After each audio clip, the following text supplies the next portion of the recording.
But the Kel Bird couldn't fly. She was weighed down by depression and anxiety, fear of failure.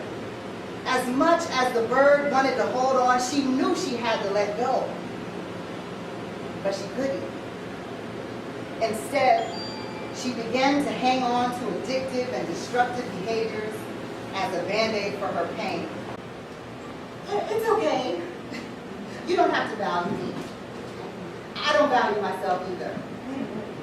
Just a little piece was so small, but somehow it was enough for me to give you my all. But that piece was so small.